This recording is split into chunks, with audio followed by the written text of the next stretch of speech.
All right, hello everybody. A lot of familiar faces who've come to some of the presentations we've done before. This one was a challenging one for not just everybody here to listen to me talk about, but for me to actually put together because I didn't know a lot about the factories in Auburn. Some of these dates, I'm going to say this because there's quite a few retirees here. Some of these dates might be a little off, or I might have my information a little skewed. Feel free to speak up and add something if you'd like. So flames and factories, Auburn's industrial boom, and the firefighters who battled it. We're not going to touch on every single fire, but we're going to touch on some of the different things that we have a little bit of record for. So as Jeff said, my name is Lieutenant Brian Jessie. I was hired in 2006. I've spent the majority of my firefighter time and the beginning of my lieutenant career on an engine company, and then moved over to truck company where I have a lot more time now to be able to put on presentations like this because truckies don't do a lot of work. And then emergency medical technician and history committee memory. I'm speaking truths here. So start right off. So the beginning of the presentation is kind of a timeline up until the mid 1820s. And then from there, we kind of break off and go into individual businesses because doing a timeline and bouncing back and forth between businesses would be tough. So in around 1815, early 1800s, the village of Auburn was the largest and most important place in Western New York.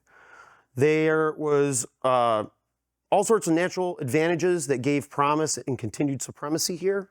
And we were on the principal highway, Route 5 and 20 pretty much before they were there, for travel, commerce, and we were surrounded by all this fertile Finger Lake land.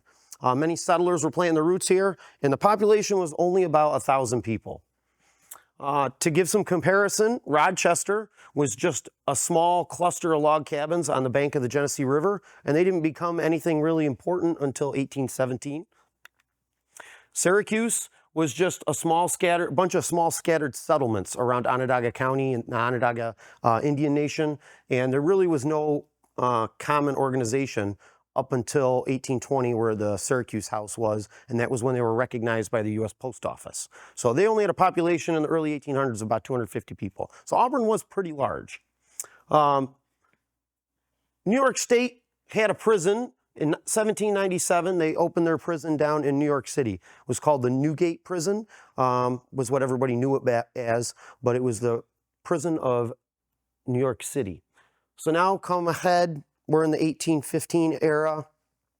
The state is now looking for some place to put a second prison.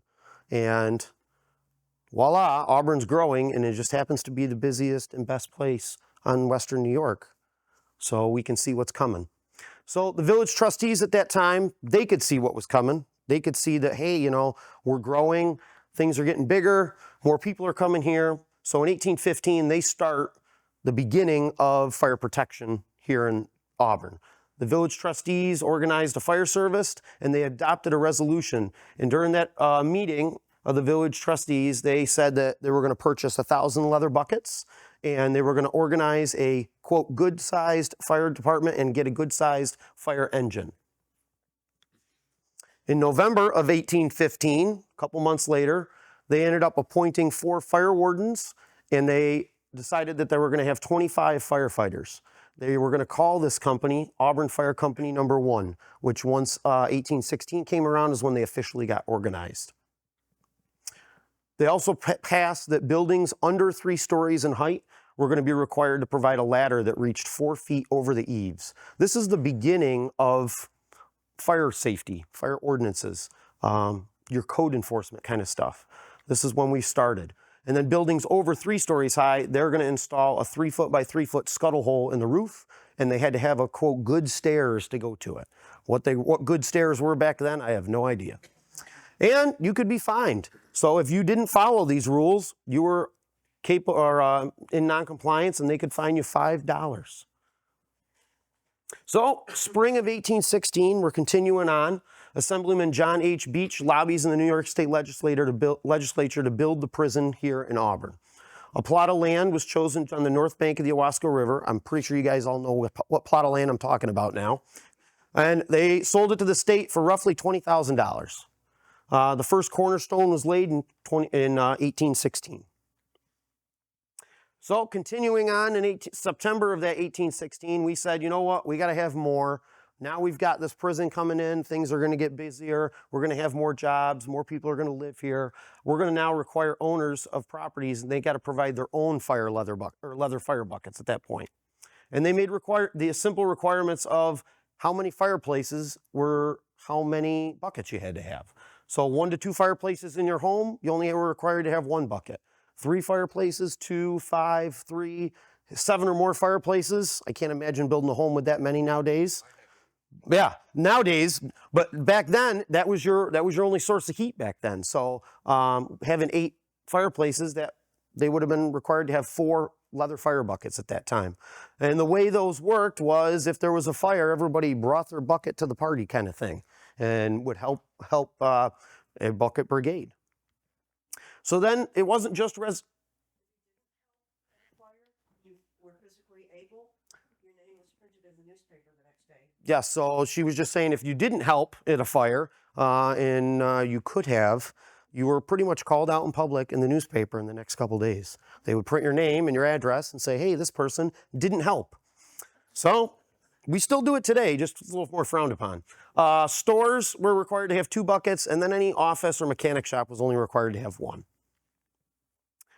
Auburn has its first recorded fire that we have in history, December 21st, 1816 at 11:45 p.m. It was the Samuel Dill Saw and Cording Mill. It's located on the outlet along Washington Street where the future Dunham McCarthy was, right in that intersection. The fire was fought in a blizzard-like condition, and the response to the fire was, we say, less than adequate. It came clear at that time that a more formal firefighting apparatus, other than just the leather buckets, was going to be needed. And this is what they had, the year before, stated that they wanted to purchase, but they just hadn't really come around to do it yet. So December 1816, there was only a few more days left that year. They decided they're going to purchase this a fire engine like this. This is just a replica. It arrived pretty quick in January of 1817, and it's a gooseneck style hand pumper. The way it works, the long handles going down either side, right here, are pumped up and down on a fulcrum in the middle. That pumps your water up through the top and out the hose on the top. They came in 2 different styles, one where you could suck water into them from a source of some sort, or the bottom was open and you would pour your water from your leather fire buckets into it, and then it would pump out at that rate. Handles on the side, like we said, water up to the top. It would come out the top of the hose. They'd attach their hoses to the top and then go there. Very labor intensive. Think of how long you can stand there going up and down, pumping water before you get tapped out and somebody else takes your place. So May 2nd, 1817, we're another year ahead. The Auburn Fire Company 1 now kind of gets reformed, and they turn into the Neptune Company number 1, named after the god of waters. It's still comprised of the 25 citizens and the 4 fire wardens, and it was located on Market Street right behind the Village Hall. So this is a photo of the original Village Hall right at the corner of Market Street where the Auburn Police Department is right now pretty much. And that was the Neptune hose right out front. 1820s, Auburn Prison has their first fire. There's a riot inside the walls, and the north wing of the prison is lit on fire. It was only 4 years old at the time. After that, the prison realizes that maybe one piece of firefighting apparatus in the city of Auburn isn't enough. The state said we need to do something else. So they end up purchasing another matching pumper, and it's stored at the armory inside the prison for the prison specifically, but it is offered to go outside the area when needed. So the city department was able to use that for any large fires in the city. Next, we need some more companies. We've got our 1 engine company. Now we need a truck or a ladder company. So this is a picture of Logan Hook and Ladder when it was on Market Street. The same town hall would be right to the right. And this is 1824. So now, key factors in Auburn's manufacturing growth. This is where we're going to kind of veer off a little bit. Many contribute the Owasco River, which I agree, to being one of the big prime sources of consistent water power and one of the big reasons that we grew here for manufacturing in Auburn. The Auburn system, which was part of the prison, that was a new thing where you could use cheap prison labor to be able to start your business. There's a couple businesses in the slides here that we'll talk about that did that exact thing, and that's how they got their start. It didn't, I don't know how many years it lasted total, but it was there for a little bit. How much? Over 100 years with the Auburn Auburn system. In 1825, the Erie Canal was open, so now it's pretty close. Short trip north by horse and carriage to get to Weedsport to be able to ship any goods that you may manufacture here in Auburn out on the Erie Canal. And then in 1836, the Auburn and Syracuse Railroad opened, which was the first in central New York, which greatly added to the advantages of being able to manufacture something locally and send it out. And in 1848, the village officially becomes the city of Auburn. Most people knew that Auburn was already the center of industry and commerce and government at that time. 1837, we have the Great Fire of Auburn. January 20th at 11:30 p.m., a fire involving 14 stores on Genesee Street, which is, I don't know, the laser pointer doesn't work perfect, but it's this section right here. The temperatures, once again, are below freezing. A lot of snow seemed like a common effect whenever we had large fires in Auburn back then. And it ended up resulting in $100,000 in damages. 14 stores were involved, but not all of them were a complete loss. And the reason that not all of them were complete loss was because of the construction on some of these businesses downtown. Most were made of wood. Wood burned, the wind carried the fire pretty quick, but they noticed that it jumped buildings that were made with stone or buildings that were made with brick that were downtown. And it ended up saving a few stores that way. So then they decided when they were going to rebuild after that, maybe we should rebuild downtown, not out of wood, but out of stone and brick to be able to be a little bit safer in our fire safety, fire code enforcement downtown. It was a hard lesson to learn, but the benefits are priceless at this point because all of downtown is pretty much built with steel and concrete and brick and stone now. So Auburn begins to grow throughout the 1800s. With industries growing, new ones are opening. There's more fire protection, which is needed. You can see as the numbers go through down here, the Auburn grew fast compared to a lot of the cities and villages and towns in New York State. So they needed more people. There's more fire hazard. We got to have more fire companies. By 1880, we were at almost 22,000 residents here in Auburn. Whoop. 1840, we started the Eagle Fire Company. And in 1847, we opened Letchworth Hose Company No. 2 and Niagara Hose Company. Letchworth is on the left. The building behind them, man, this is going faster than I'm ready. The building behind them is currently the Utopia Club. And then the West End was on Jefferson Street, Niagara Hose Company. And then Cayuga Hose Company, which ended up being a downtown hose company, which is currently engine company No. 4 still. I keep hitting this button. Ended up opening that. Then we had Union Hose Company in 1869, which opened. And then the Exempt Hose Company, which was protective hose that was downtown on Exchange Street for a time period. And that was a group that they called themselves the Exempt Firefighters. They all had exempt certificates. I believe it was for military service in some way, shape, or form. Got them out of going to the military or? Yeah, there was a benefit. They all had, we have a couple certificates of people that were part of that. It was a big thing, part of that company. In 1874, we started Goodwill Hose or Alert Hose Company, which we'll come back to Hose 6. You'll hear in a few of the stories coming up. And in 1879, Active Hose Company No. 7. Somehow the 7, and they were the 8th Ward Hose Company. I don't get where the numbers went wrong, but there you go. And then one company that was a private company that we have record for in Auburn was the E.D. Clapp Hose Company. So they were, E.D. Clapp started this company for his business right there at E.D. Clapp Wagon Works, wagon manufacturing. And it was a group of men. They made their own wagon. They had no frills on it. They used spare parts and whatever they could find around Auburn and around the shop to be able to make it.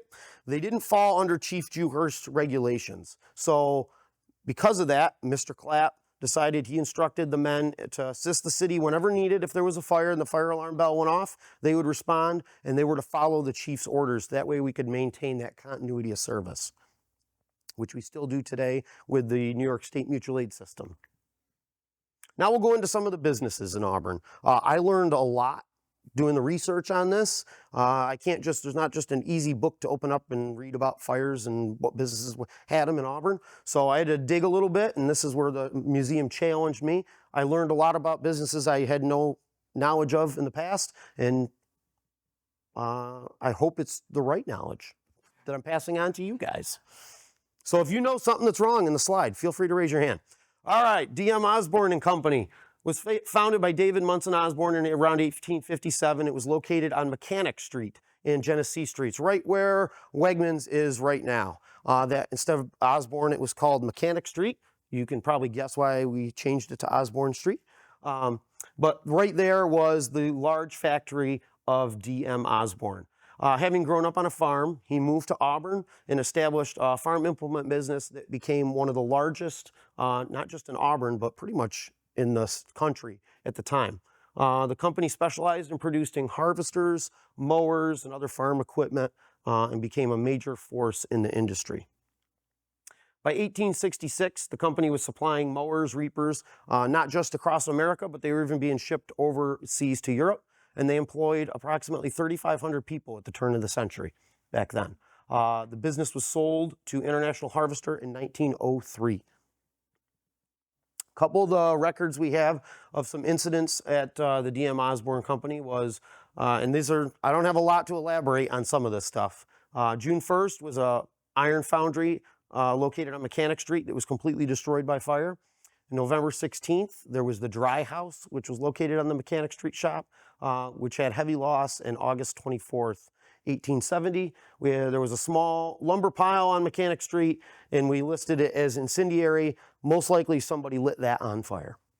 It was a note that was in the record books that we had. March 4th, 1896, we have a letter directly from Mr., I believe that's Metcalf, from the D.M. Osborne Company, thanking the members for their promptness to the Still alarm fire.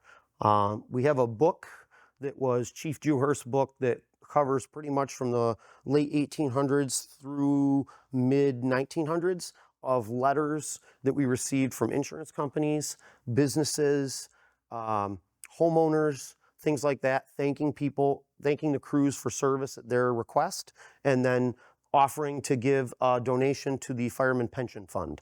That book is on display at the firehouse if you ever like to come see it.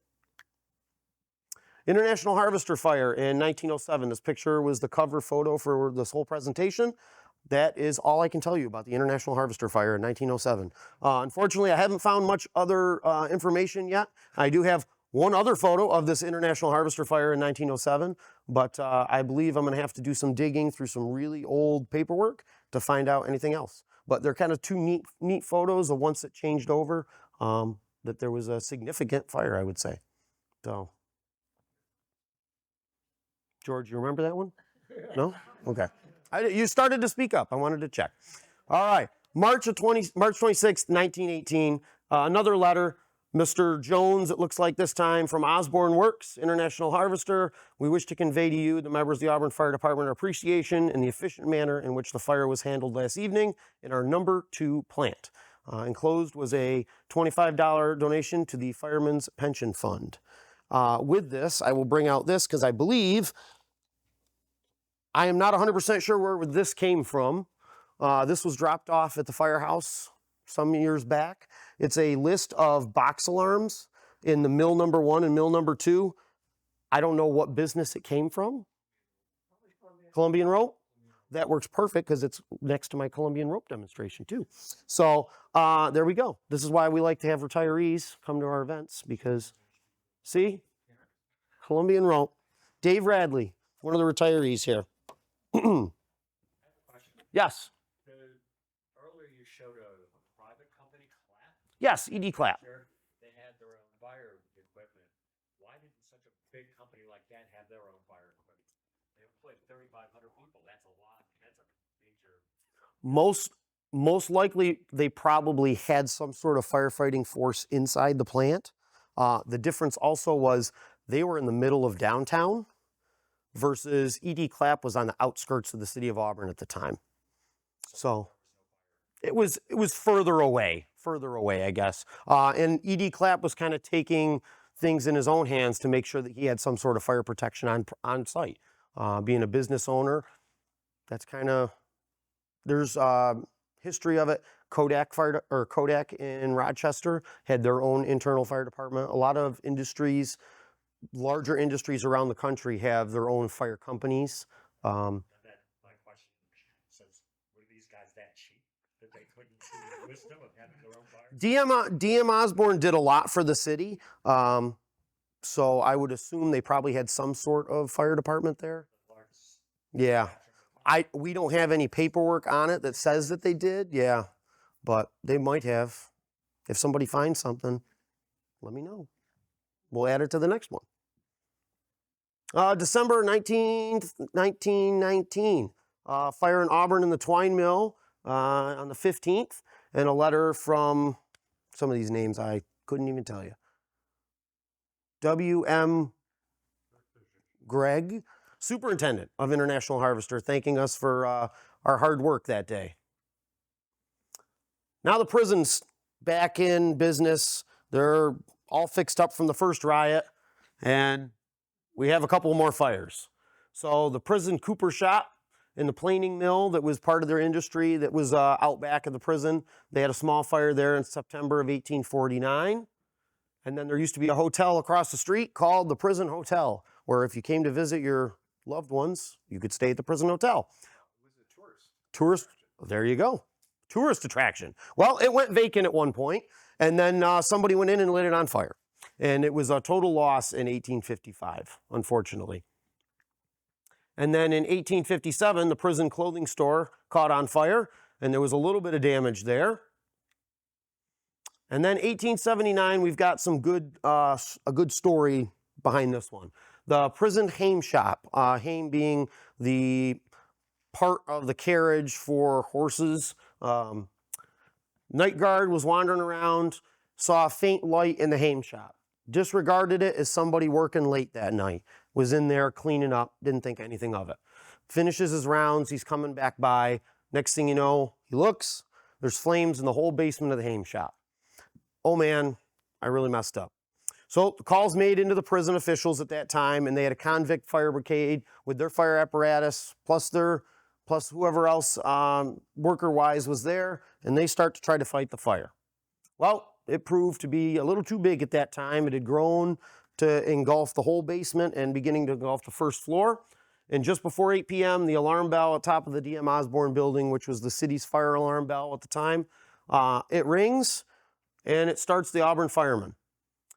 Pictured here is Chief Joseph Morris, along with the Assistant Chief E.J. Dewhurst, and Thomas Spears arrive first, and they decide that we're going to just write this hame shop off. It's already burned too far. We're going to try to protect all the rest of the buildings that are around it.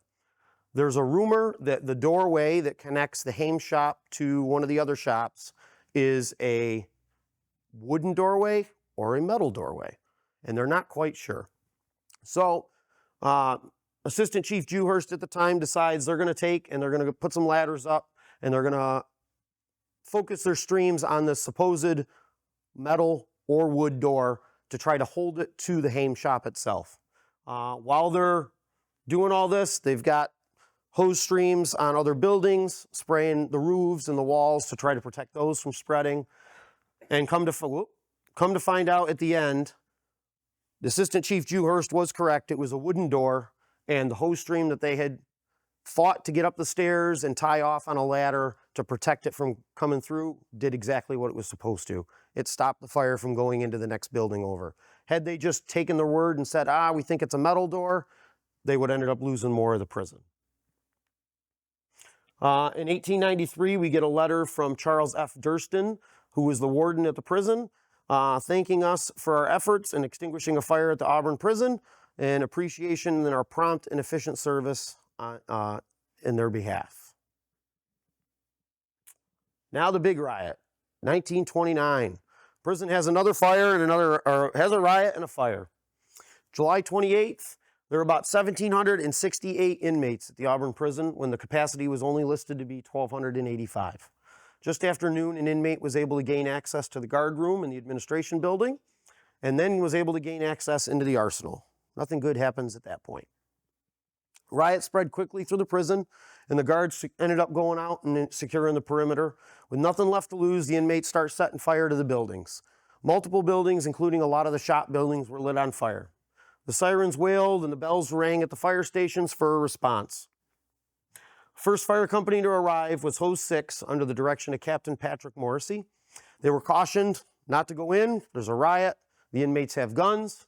And Captain Morrissey gave the order anyway. They're going to enter and they're going to go through the gate to protect what they can and try to put out the fires. Once inside, the crew immediately experienced a hail of gunfire directed directly at them. They quickly abandoned the Hose 6 apparatus and began wandering around the prison to search for fire hoses inside to be able to fight the fire. Other crews arrived throughout and were able to make their way inside to assist in the fire. Fearing the fire would extend outside the prison walls, the chief at the time called Syracuse, Geneva, Port Byron, Skaneateles, Elbridge, all those fire departments to come assist us in the city because we were just completely maxed out with the personnel that we had. And it was shortly after midnight before the fires themselves were controlled. Many firemen were injured. Here's a photo of Captain Patrick Morrissey. He was hit by bullets in his right hand and is scalped. George Reedy had a bullet lodged in his shoulder blade. He felt something, didn't think anything of it, kept working, and then it was after they got back to the station, somebody realized, hey, George, you've been hit, and come to find out it was lodged in his shoulder blade. Lieutenant George Searing of Hose 5 ended up getting a back injury, left arm fracture, and facial lacerations. Him and Michael Walsh were both up on a 30-foot wall on the north side of the prison yard, and they got knocked off that wall. Firefighter Michael Walsh ended up breaking 5 ribs and had a broken wrist. And then Callman, back then there were firemen and there were callmen. Callmen just responded when there was fires. Firemen worked for the city pretty much. So Hoseman Charles Levy ended up getting shot in the leg. Hose 6 is a photo of Hose 6. Completely destroyed. Between fire and the riots and the gunfire, it was completely lost at the time. Afterwards, this was Chief Fred Washburn. He was the chief during the riots, made a statement to the newspaper, and he said, every man of the firefighting companies and each of those who assisted in the battle at the prison Sunday and yesterday is a real hero. These guys went in not just for the fire part, but because there was a riot and got shot at, and they did well more than what they were ever expected to do at the time. Here's a couple other photos that we have from the prison. Some of this I got from one of the retired prison guards. So this is a photo looking down between the wall and one of the buildings.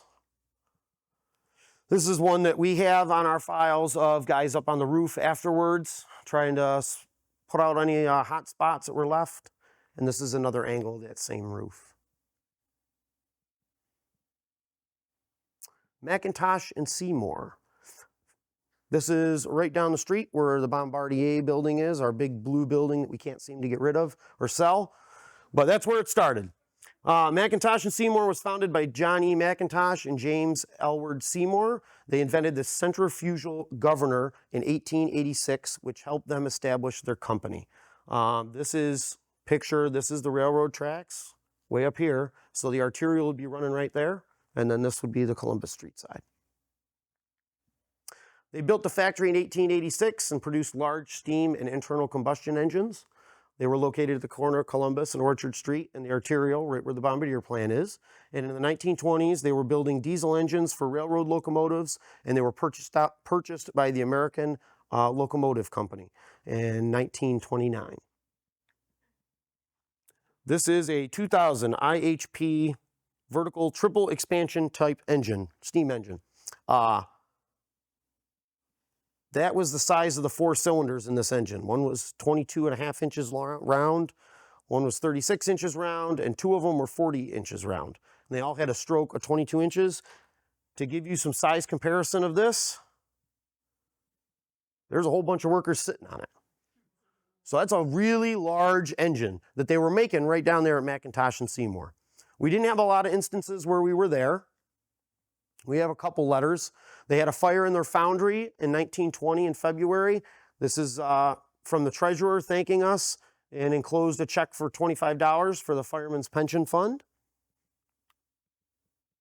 December 14th, 1920s, there was a fire in their blacksmith shop, and they had a check for $100 this time. Yeah. And then in August of 1942, we got a letter from the manager of appreciation for a prompt response and efficient handling of a fire in a strategic location. Where said strategic location is, I don't have a clue. There's nothing on a map that says where that was. But they also included a check for the pension, the Fireman's Pension Fund. Auburn Button Works. This is our Logan Street Mill on Auburn Button Works. Started in 1876 by James Woodruff, they established the Woodruff Button Works originally with the purpose of making European-style buttons for American customers that cost less than the imported ones. The original location, there's some conflicting information, was on Exchange Street, and I had it as an old post office, and I had it as a paper bag factory.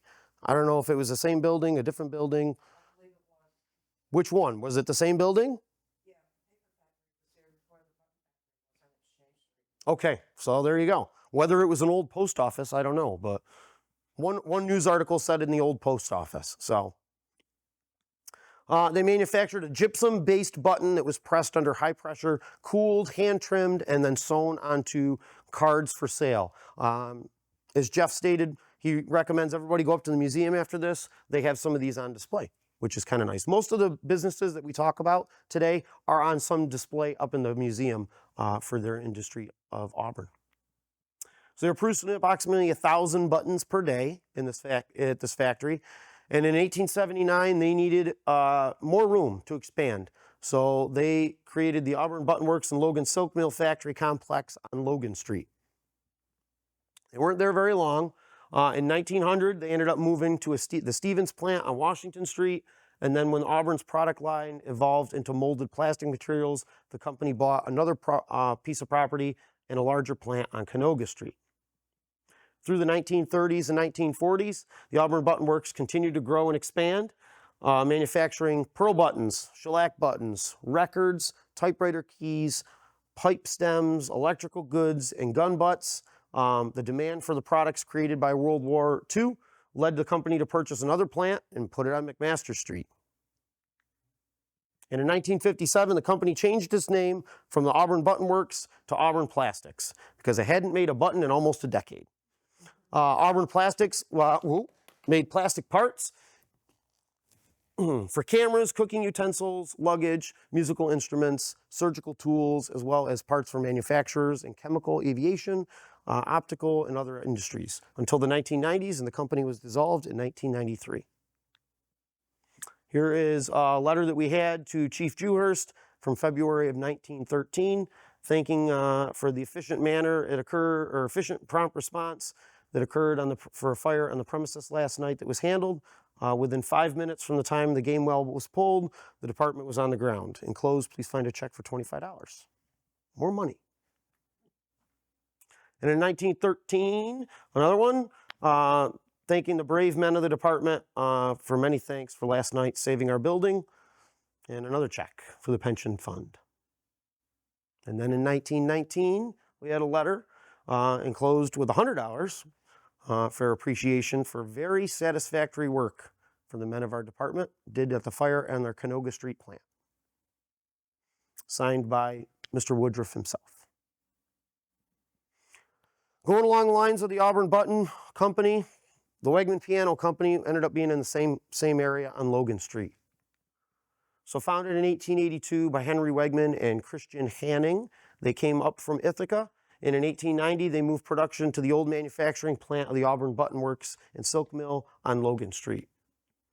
They manufactured grand pianos, uprights, player pianos, organs, and this new facility measured 266 by 300 feet. It was massive for them, and they had 80 employees and made 1,200 instruments annually. The Wegman, as it was called, had a reputation for staying tuned for a longer period than the average piano. And by 1914, the company was producing 35 pianos a week. That's a lot of pianos. May 1st, 1914, watchman Lewis Clifford notices that there's a fire. At the same exact time, one of the Auburn police patrolmen was walking down Logan Street, Charles McMaster, and he saw a fire from the outside. He ran to the Gamewell box. It was across the street up on the corner, pulled the box. It was box 39. The alarm came into the stations at 12:19, and on the arrival, the flames were already coming through the second and third floor windows. The fire ended up starting in the finishing room on the second floor, and there were a lot of specialized piano making tools that were located on that second floor. The lessons learned from this fire were that the worst feature of this building's design was it had a wide open attic from one end to the other. So once the fire got up into that attic space, there was no breaks anywhere. It was able to just run from one end to the other. And that caused the fire to extend really fast. The fire illustrated also the advantages of fire walls on the opposite side in the construction, where they made a one brick partition between walls that was able to be a fire stop for the building. They do that now. We have fire breaks in any large building. Most of the buildings downtown all have fire breaks in them. This is a picture from up on the roof looking at the building. I believe this would be the Logan Street side going from top to bottom, and then it makes the corner and comes down. You can see pretty much that second and third floor are completely gone. There's no floor joists and the ceiling's completely gone, or the roof's completely gone.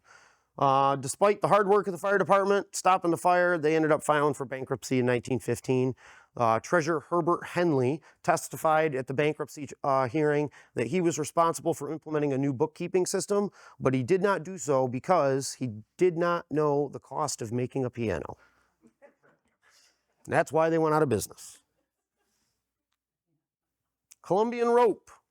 I'll have something here I'm going to pass around. Everybody can take a look at. This is a Columbia Rope Company Fire Department badge that we have. One of our members, Mike Evans, actually donated it for the presentation today, along with a Columbian rope knife that my father, Leon, received to go to the Jamboree, and they gave them out to all the scouts that were going to the Jamboree in 1960. Ooh, really dating yourself, Leon. But I'll pass that around if you want to take a look. I apologize right off the bat. I don't have any information on the Columbian Rope Fire Department. I've looked, I've tried finding some stuff, and I can't seem to find anything in writing anywhere about their fire department. It would be the same, though, as what we were talking about earlier with E.D. Clapp having his own. They're manufacturing twine. They want to be able to have their own fire suppression on site, so that way they don't have to call, or they can stop it sooner before the fire gets too big. Here's a photo of the factory as it sat at the corners of Columbus and Genesee Street. Founded by Edwin Metcalf in 1903.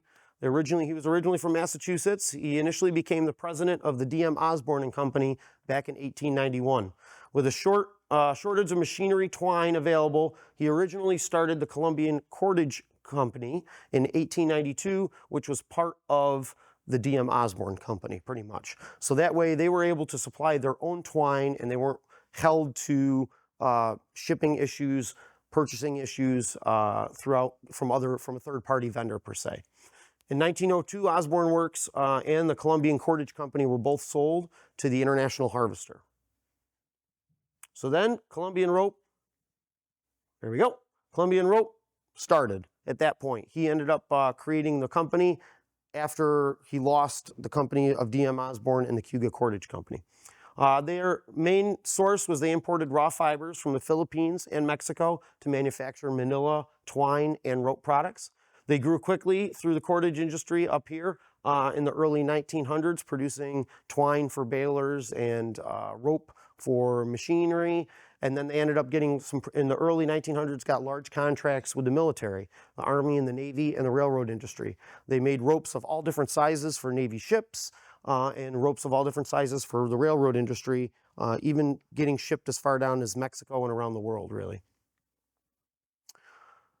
Throughout the World Wars, the company continued to grow once again and eventually transitioned to offer synthetic fiber ropes in the mid to late 1900s. And they were one of the largest employers in Auburn, New York during the mid 1900s, right alongside of D.M. Osborne. And I apologize, I think this picture is actually of a different fire, but it has rope in it and it's fire on fire. So I think this was the Cayuga Cordage Company. I think, but I'm not 100% sure. Colombian rope ended up facing some significant market pressures in the 1970s with overseas competition, and the company ended up relocating in the 80s to Georgia and Mississippi. It was purchased, and then in 2002, the company was sold to Unicorn International. This is the current, I was going to say Gould Pump Buildings, but that's not what it's called anymore. ITT, there we go. ITT building. Dunham McCarthy. We're getting towards the end, I promise. Established in 1866 as Dunn and Salmon Company originally, and they used the prison labor to manufacture shoes. Here is a picture from inside the Auburn prison where they are manufacturing shoes in the shoe shop. In 1891, John Dunn Jr. and Charles McCarthy partnered and started making women's shoes after the prison labor contract was abolished in the state. And then they moved into the former prison Hames shop across on Washington Street. From there, they added these two large buildings, 3- and 4-story mill-type building to increase their business. And at the company's height, they employed almost 2,000 workers. They were a leader in shoe manufacturing and survived until the 1990s, and unfortunately filed for bankruptcy and closed, laying off 250 workers. We didn't go to the Dunham McCarthy facility very often. This is one of the highlighted ones that we did, and it wasn't even for a fire. May 5th, 1922. This is a letter from Fred L. Emerson himself thanking the members of Host Number 3. He points out especially Captain Patrick Morrissey, who recovered the body of Mr. Leroy Byer from the bottom of a water wheel after he died. This is industrial stuff back then in the 1920s and that Industrial Revolution time. But this is one of the only things. Captain Morrissey ended up receiving a engraved gold watch as a sign of thank you for going down into that water wheel himself and recovering Mr. Byer. And then everybody in the room, I'm sure, remembers December 19th, 1993, some of which were there.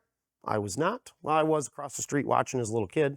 But one of Auburn's largest fires. Just after 6:30 p.m., the call was received of a heavy black smoke coming from the building. Crews found that the fire was in the basement and was really hard to reach. Fact check me on this one, Dave. All right. Multiple alarms were quickly requested, and by 7:30, the fire had grown to a 5th alarm fire. The way the city of Auburn works, we have 4 alarms internally. So if we get to 4 alarms, all city firefighters are working and all equipment's used. And if we have to go to a 5th, we're now reaching out beyond our borders to the county for manpower assistance or vehicles, apparatus assistance at that point. So it only took an hour for us to get to that point. It moved pretty quick. Here's just some pictures from different angles of the building. This was at the time the bucket truck that we had. And that was the, not bucket truck, I think that was the Seagrave. Yep. It was the Seagrave, which was fairly new at the time.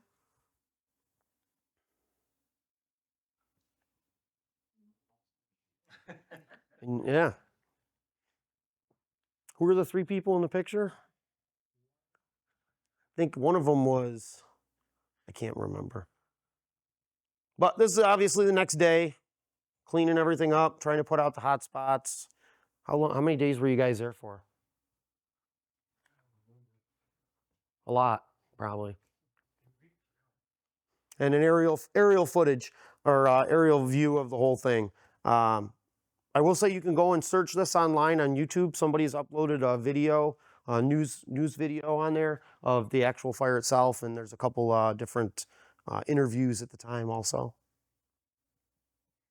But that's about it for the main part of the presentation here. If Dave or any of the retirees, I want to thank, we got George Riley here. We got Dave Radley, Ed Laraway, I saw come in. I don't know where he sat. Oh, right back there again. And then currently Assistant Chief Jeff Clark. But if you want to learn more, there's a couple different places you can come. I invite you guys to go to 31 Market Street, where we can show you our wonderful wall that shows all the photos of the history of the fire department, if you haven't been there, all the way from 1815 all the way to 2023. And then our showcase on the other side, I'd like to thank the Cayuga Museum The picture in the middle is of Chief Dewhurst, the first paid fire chief. The portrait, it's an oil portrait and it's on loan from them. We have that on display in the showcase, and you can visit us on Facebook. You can also pick up one of the copies of this book, because that's where a majority of the stuff I know comes from, because I am too young to have experienced any of the fires in this presentation. So somebody's already done the research work, and I'm able to just kind of put it to slides. Retired Chief Scott, Assistant Chief Scott DeJoy and his sister Kathy wrote the book, and it's available at the Seymour Library to rent or on Amazon. Or when you're done here, walk right up the sidewalk to the Cayuga Museum, where you can learn more about the history of Auburn and Cayuga County and all of the industries that we talked about today. Anybody have any questions? Oh, yes, and Ward, yeah, I forgot. Ward O'Hara. So that picture of the E.D. Clapp hose cart, that's at the Ward O'Hara Museum. You can actually go see that. It's on display. I don't know what section it's technically called, but it's back there. One of the many.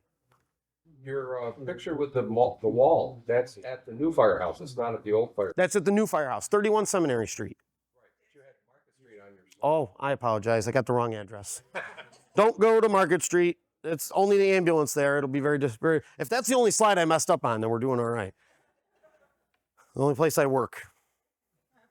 Any questions? Yes. Oh. Go ahead. You were first. Curious, at the very beginning, all these different fire departments had different names. Why did they have different names, and where do they come from? Different companies. So picture them all as part of like the same department, same umbrella, but they all had company pride. So some of them related to, I'm trying to remember, there was, and there was more. I didn't list all the companies. There was a couple that were started by a specific individual, so they named it after themselves, or back then they all had their own name. So instead of just being Hose 3, it had its own ring to it. And then they used to have gigantic fireman conventions where all the companies would all come together throughout central New York, we started the New York State Firemen's Association here, right here in Auburn. So they all would travel everywhere, and everyone was known by their name, not necessarily the number. So Protective Hose, Union Hose, things like that. In the back. Oh, just a little question. Why did they use leather buckets? Why did they use leather buckets? I'm going to go with it was a cheap material because there were animals around, and it held water. I mean, I would say metal would have been a lot more expensive to make at the time. Leather was way easier. They didn't have sheet pressed metal back then. So, yes, dear. Where were they getting the water that filled the buckets? So where were they getting the water to fill the buckets? Two different ways. Cisterns, there were located specifically around the city in different wards. There would be a cistern at a certain location where they would all go and then literally create a line of just passing the buckets for however far they had to go.